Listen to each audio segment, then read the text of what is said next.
Welcome to Cultivated Live for Tuesday. I think it's Tuesday, May 14th. My name is Jay Rosenthal. I'm the co-founder of Cultivated Media, the host of Cultivated Live. And since we launched, our goal at Cultivated has been to be cannabis industry first, providing you, our viewers, with the most important, insightful, useful, and timely information. We do that through our daily newsletter at Cultivated Daily. We do that through this daily live stream called Cultivated Live. So if you would, follow us on LinkedIn, subscribe to us on YouTube, but most importantly, get our daily newsletter in our inbox, in your inbox at cultivated.news. There, I did it. This is going to be a great program every Tuesday. Brad Spirrison, the founder and CEO of Grown In, joins us. Today, we're joined by Ivan Ross Vrána from Diplomat Consulting. And on Tuesdays, we like to say we talk United States of Cannabis. And in this case, we're going to, let's call it North America state of cannabis, because we're going to talk Canada-U.S. relations as it relates to cannabis with Ivan Ross Vrána. We're going to get to who you are in a second, but if you're ready to talk politics, and I know you are, and Brad, you always are. Always. You want to get to what's driving today's news because it's super juicy. Let's do it. And I like this hour later. I feel like I'm in the East Coast. And I apologize. This is the first time we've ever done it later, except for a few minutes later when I'm screwing up. But I had a thing at my kid's school, so this was easier than missing that, I guess. So welcome everybody to the 11 o'clock program Eastern time of Cultivated Live. So here's what is driving the news. And Brad, you and I have had, I think, 2 or 3 conversations with the good folks in New Hampshire, the New Hampshire Cannabis Association. I got an email from one of them yesterday. They seemed upset, even if you can tell that through an email, about what is happening. Let me run through what is happening in New Hampshire. Okay, so a Senate committee in New Hampshire altered a cannabis legalization bill that was recently passed in the House, which we've talked about before. The bill, which was amended by the Senate Judiciary Committee, replaced the House bill with a state-run franchise model.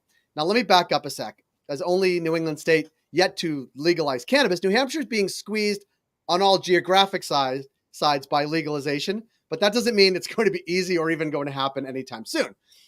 The bipartisan bill, which was HB 1633, passed the House in April. We had the bill's author, State Representative Erica Leon. She's a Republican, and her co-sponsor, State Representative Anita Burrows, who's a Democrat. We had them on Cultivated Live. And the bill allowed for legalization and really a free market approach for cannabis in New Hampshire. Then, the lame duck Republican Governor Chris Sununu suggested that unless his approach was folded into the Senate bill, he would not sign it. Now, this week, the Senate Judiciary Committee amended the bill to be more state-run and less free market. Now, this is a trend, and we'll talk about this.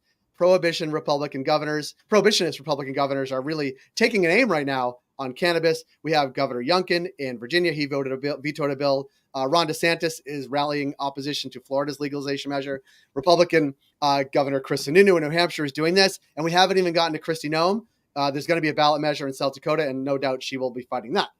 But tomorrow or Thursday, we will know if the Senate will pass the amended bill and send it back to the House or kill the bill altogether. The retiring Republican State Senate President Jeb Bradley told WMER, which is a preeminent media source in New Hampshire, he said, "I don't want to see it get out of the Senate, period."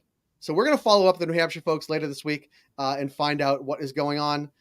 Brad and Ivan Ross, this is not to be an asshole. I'm a Democrat, but Republican governors are standing in the way of what is inevitable, I think. Do you agree? Ivan Ross. Well, after that summer, I'm going to have to agree with the host. That's for sure. I don't want to upset it.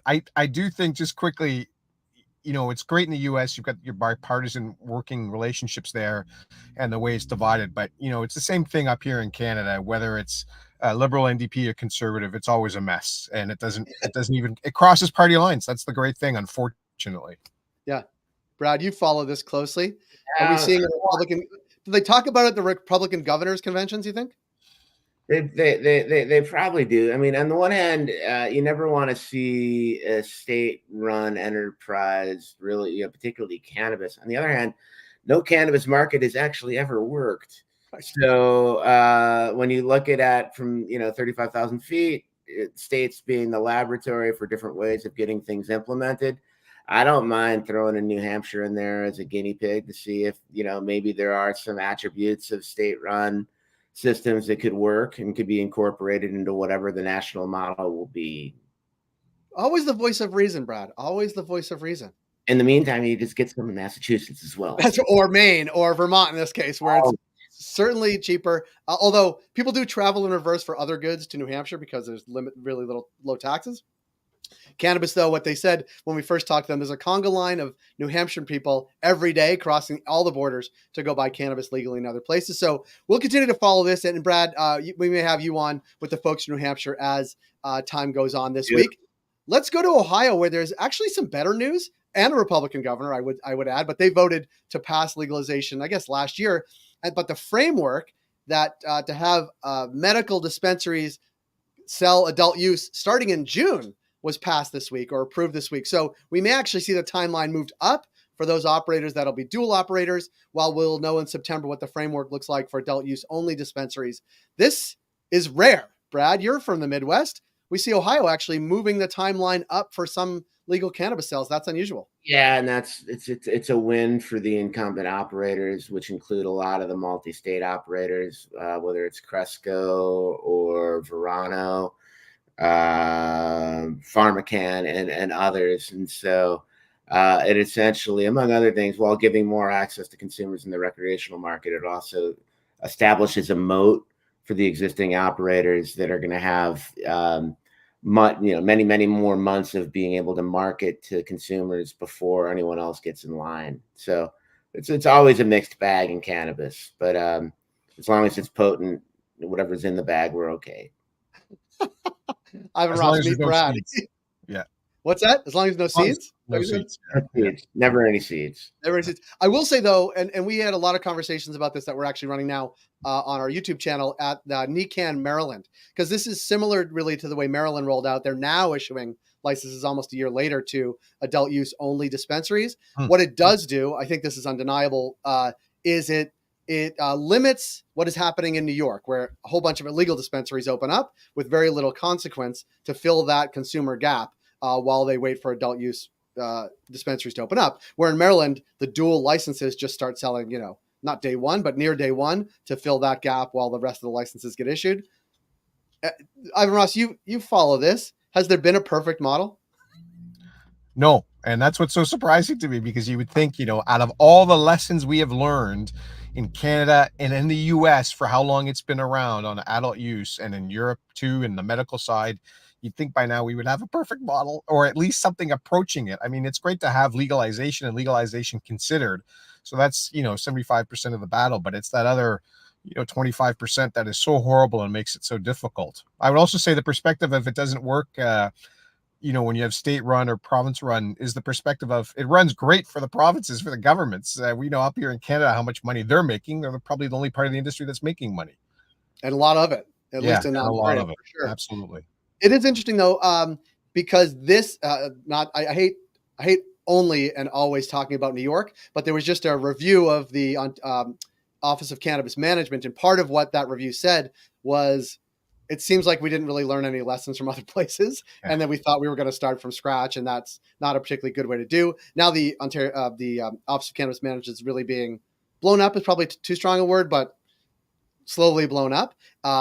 So that's interesting to follow as well. I have a treat for all you all that is in the intersection of politics and cannabis. Are you ready? Let's do it. To my knowledge, I don't even know where this is running, but I found the first Amendment 3 TV ad, so pro-cannabis ad for Amendment 3 in Florida, where the measure is due to be on the ballot in November. You want to watch it? Yeah. Can't wait. I'll do one of those things that you see like on Instagram. What do you notice? We're going to come back with what do you notice? So here we go. Here we go. This year, marijuana is on the ballot. In Florida, marijuana is already available on the streets. You have no idea what's in it. Amendment 3 fixes that. Most Americans have access to legal marijuana that is regulated and tested for safety. But not Florida. Most Florida marijuana is illegal. It's produced using toxic chemicals and can be laced with dangerous drugs like fentanyl. Florida is the home of freedom. Amendment 3 gives adults access to legal, safe marijuana.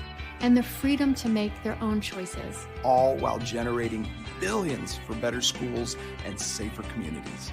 While allowing law enforcement to focus on serious crime. Marijuana is already in Florida. Amendment 3 takes it off the streets. Makes it safe, regulated, and responsible. Take it from me. Vote yes. Vote yes. Vote yes on Amendment 3. Safe, regulated, responsible. All right, Brad, what do you notice? And free. Where do I punch the ballot? Oh, there'll be hanging chads in Palm Beach County. You got to be of a certain age to remember that, Jay. That's for sure. I know, but we are of that age. So. Yeah, we are. I'll tell you. It was a persuasive ad. I'm trying to think of what was missing. I don't know what was missing. Nothing missing from my perspective. I just noticed it seems like a very Florida ad. Just very much, you know, and it had all the right keywords in there. It was, you know, casting was perfect, and I thought it was very persuasive. I'm looking interested to see what comes from the other side. Yeah. What about you, Ivan Ross? Do you ever follow Florida politics? Because I do. It's unique down there. Yeah, but what's interesting is at least you guys had an ad on the pro side. I mean, that's great, right? At least we don't get any of that up here. I know we've legalized, but I mean, that kind of discussion about it. And I was going to say, okay, what did you notice? Well, I didn't see weed. That's not true, right? So I thought that was great. At least you showed the place, you know, and you know what it looks like. And, you know, I remember the ads, or not the ads, but all the rhetoric around pre-legalization. And I think they countered a lot of that stuff. So that was very interesting to see. I took a screen grab of it, that Florida is the home of freedom. Yeah. I didn't know that. I thought that was Philadelphia, actually, or maybe Pennsylvania. Actually, that might be their license plate or something. That's one thing, but that's part and parcel of what happens in Florida. But the other part, yes, the casting is certainly they're going, you know, they know the demographics that they need to move. The other part that I don't love, and I understand why it's there, I'm a political person, but to the scare tactics that illegal weed or illicit weed has fentanyl in it, I think has been disproven 1,000 times over. But it's sort of the scare tactic around cannabis that opponents of cannabis also use is a weird way to go. But I think it's a good ad, and I do like that. Laced. I haven't heard the term laced in a long time. Yeah, I know. It's laced with something. I mean, the part that is like grown with toxic chemicals, that probably is true. That weed is not tested for sure. I'm not sure it's laced with fentanyl. But I do think it is a persuasive ad. But more than that, one, I like to see their ads are out. I hope they're up on TV. Two, there's going to be a pretty well-funded campaign on both sides, the pro side and the, let's call it the DeSantis opposition. But also in Florida, there was a new poll. The previous polling was pretty bad. It needs 60% of the vote to pass. But there was a poll done this week by the Florida Chamber of Commerce that had it polling at 58%. So, you know, new polling suggests it's very close. There seem to be up with ads that seem very persuasive, and it'll be a much bigger turnout than many elections because it'll be a presidential year. There's also an abortion rights measure on the ballot, which will drive lots of voters and lots of, I would say, pro-cannabis voters or people who would vote yes on Amendment 3 to the polls. So we will continue to watch what is happening in Florida. But let's get to you, Ivan Ross Vrána. I've known you for a long time. Brad just met you behind our backstage. You are Canadian, of course. You have a background from Health Canada. Now you are in sort of public affairs consulting. You wrote a piece which we're going to talk about, but give a little bit about your background, and then we're going to dive into sort of your take, and you and Nathan Meisen, your take on sort of Canada-U.S. cannabis relations. But give us a little bit of your background first. So I'll be very brief because I don't want to bore your listeners too much, but I was a career civil servant. I worked at Health Canada for, most of my career. And the last job that was great when I was handed to me in the file was about cannabis, right? That's how I got into it way back in 2008. And, we had this crazy regime up here in Canada where we had one licensed grower that grew it on behalf of the government. And Health Canada was in the business of licensing people to consume it. The government of the day said, we don't want that, come up with something. And this was all medical. It was way before pre-legalization. So I was the policy director in charge of that, led that. And we came up with the system where we have an industry today. And then, of course, legalization added on to that. But I left, went and worked for Hill & Knowlton Strategies and built their national cannabis practice, which is a large consulting firm. And then I went and worked with a license holder, a cultivator and a grower in Canada for about 2.5 years. Sad to say it went into CCAA, but there you go. That's chapter 11 for those American audiences. Yeah. Sorry about that. And then, but what I found fascinating about that job, which was great, was it was a bridge for us as we were trying to survive. We got our EU GMP certification, which would allow us to export to the European Union. And we did that through Germany. So fascinating experience and so forth. And then, I partnered up with Nathan Meissen, who started Diplomat Consulting. And so we have been doing a lot of consulting in this area, cannabis primarily to a degree, but we focus in on regulated industries writ large. I love regulated industries. Absolutely. Before we get into something you wrote recently, I also saw, were you guys acknowledged at the Alberta? We guys did you get a standing O in a legislative parliament? Yeah, I would love to say it was a standing O, but I'm going to call it a standing O.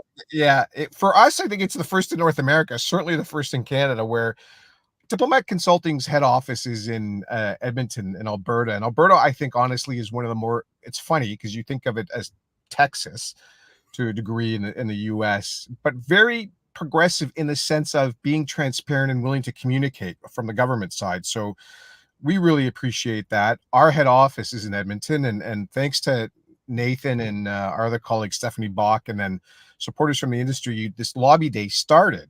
And, Minister Nally, who's their Minister of Red Tape Reduction, we all went into the gallery there, and he stood up and said, I just want to recognize that I've got guests from the cannabis industry and so forth. And so I think that was amazing, done right in the legislature just before our question period. So it's thanks to a lot of hard work of a lot of people, but thanks to our Edmonton base and our Alberta base for Diplomat Consulting, I think that helped a lot, but we want to do that more and more. So that was a lot of fun. And then, amazingly, you talk about being able to talk to people and change minds. We had a meet and greet later. And so a lot of the government members came up, and, we had many people from the industry, whether they were retailers, license holders, people who put out products and so forth. So I think it was a good and honest discussion. So very happy to see that happen. I liked watching it. I do like I like Alberta, and all eyes in Canada will be on Alberta tonight because Edmonton plays Vancouver. So 9:30 Eastern time. If you're near TV, there's going to be some revenge from the Edmonton Oilers on the Vancouver Canucks. But Ross, you wrote a piece for sort of the Canadian publication StratCan about Canada having an advantage in cannabis for some time, and now it's time for really Canada to press that advantage and work with the U.S. Talk a little bit about sort of that thought process in writing it. And I know 2016, 17, 18, there was lots of conversations about Canada's advantage on cannabis. Does it still exist? And how do you press an advantage like that?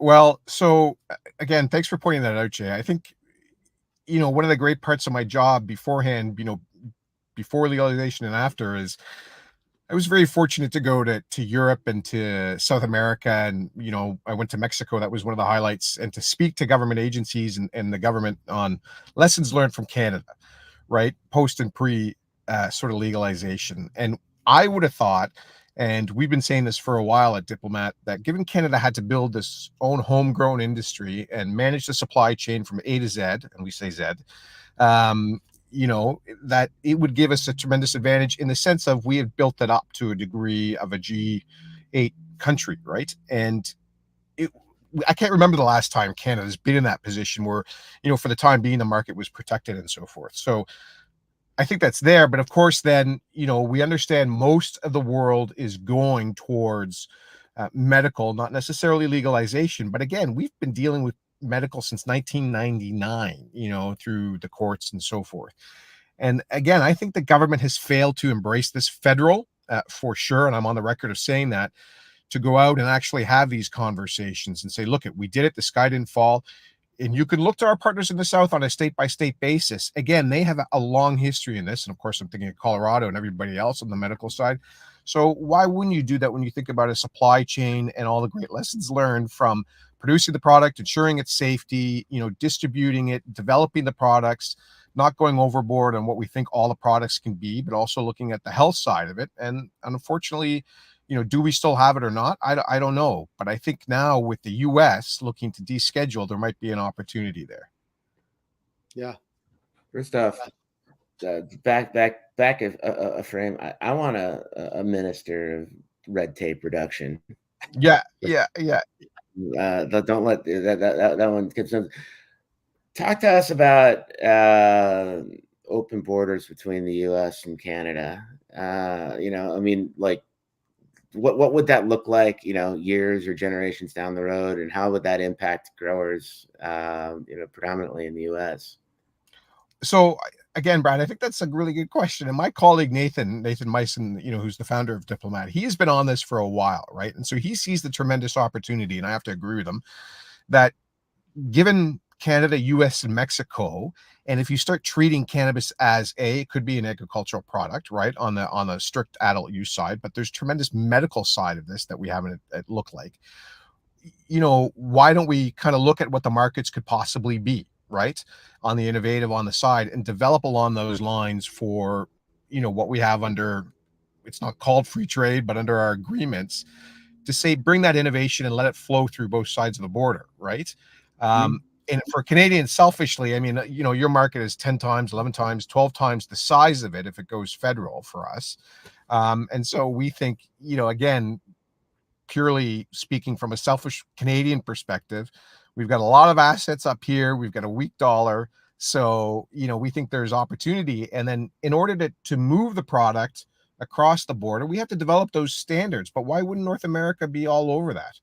Why wouldn't we do that when we know, the EU could probably be heading that way at some point, right? Why not, again, and you guys are really familiar with this, how come we're not embracing this product like any other industry? And I think we've been fighting the stigma for a long time, right? And there has to be a health and safety attached to it. There's no question about it. Jay's nodding his head because he knows I'll get ranting and raving on this fairly soon, so I'll be quiet. But I'm just excited about the R&D and the innovation that can be applied to it, and especially within the American context where you have a lot of expertise in that. I think, in fairness, yeah. Say it again, Brad. You put the Rasta in NAFTA. Yeah. Sorry, I laughed a little bit too loud there. I love it. Well, I'm going to steal that. But I will say this, and fairness to Brett and Ivan Ross, I agree with you 100%. Like the innovation that's around here and what we could do as a North American sort of bloc and all those things and free trade. And Brad has been doing some really innovative things in Chicago with 1871, which is an accelerator or an incubator in Chicago, bringing real innovative voices, a lot of MSOs, but also smaller players as well, to think about what it looks like from a regional perspective in Chicago and beyond. But I also think, I was just in Maryland and had a conversation.